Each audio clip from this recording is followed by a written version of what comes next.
Good evening, welcome to India now news. This is Bindu. Details చూస్తే ఆరోగ్యం బాగుంటేనే మనిషి అభివృద్ధి సాధ్యమని చిత్తూరు జిల్లా కలెక్టర్ సుమిత్ కుమార్ ఎమ్మెల్యే గురజాల జగన్మోహన్ అన్నారు. చిత్తూరు నగరపాలక కార్యాలయంలో పారిశుద్ధ్య కార్మికులు, ఇంజనీరింగ్ వర్కర్లకు కమిషన్ అరుణ ఆధ్వర్యంలో నిర్వహించిన ఉచిత మెగా మెడికల్ క్యాంప్ ను వారు ప్రారంభించారు.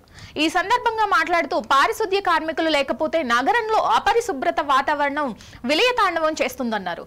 కాబట్టి పారిశుద్ధ్య కార్మికులు, నగరపాలక సిబ్బంది ఆరోగ్యంగా ఉన్నప్పుడే ప్రజల ఆరోగ్యాన్ని వారు పరిరక్షించగలుగుతారని తెలిపారు. ప్రతి ఒక్కరూ ఈ వైద్య శిబిరాన్ని సద్వినియోగం చేసుకుని వైద్య పరీక్షలు చేయించుకోవాలని కోరారు. అని చెప్తూ ఉంటారు. దానికోసం ఈరోజు ఒక స్టెప్ మేము ముందుకు వేశామని అనుకుంటున్నాము.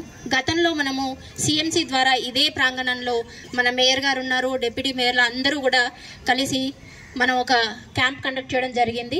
ఆ తర్వాత కంటిన్యూస్గా ఆరోగ్య సురక్షలో కూడా మిమ్మల్ని ఒక్కొక్కరిని కూడా తీసుకెళ్లి చూపించడం జరిగింది. కానీ ఒక వ్యక్తికి సంబంధించిన ఒక డేటాబేస్ అనేది ఇది గత వారమే మన జిల్లా కలెక్టర్ చెప్పడం ద్వారా ఒక కొత్త ఆలోచన. అంటే మేము క్యాంప్కి తీసుకెళ్తున్నాము, వాళ్ళు వెళ్ళిపోతున్నారు, ఆ రోజు సంబంధించిన మందులు వేసుకుంటున్నారు, పోతున్నారు.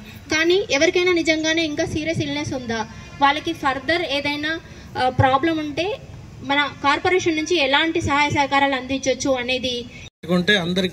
గంపలు లేవు, డ్రమ్ములు లేవు, మనుషులు తక్కువ. ప్రశాంత్ నగర్ అంత ఊరికి 2 మనుషులే ఉంటారు సార్. మమ్మల్ని 4-5 మందిని పెట్టుకొని ఒక మనిషి కలెక్టర్ ఆఫీస్కి వెళ్ళిపోతుంది. 5 మందిలో మేము ఇంత దూరం తిరగాలి సార్, చేయాలి సార్. ఓకే, ఎంత పాపులేషన్ జనాలు ఎందురని? 5 మంది ఉన్నాం సార్. మీరు 5గురు ఉండారమ్మా. ప్రశాంత్ నగర్ ఎంతమంది తెలుసా? తెలియదు. ఓకే, రాసుకుంటాం.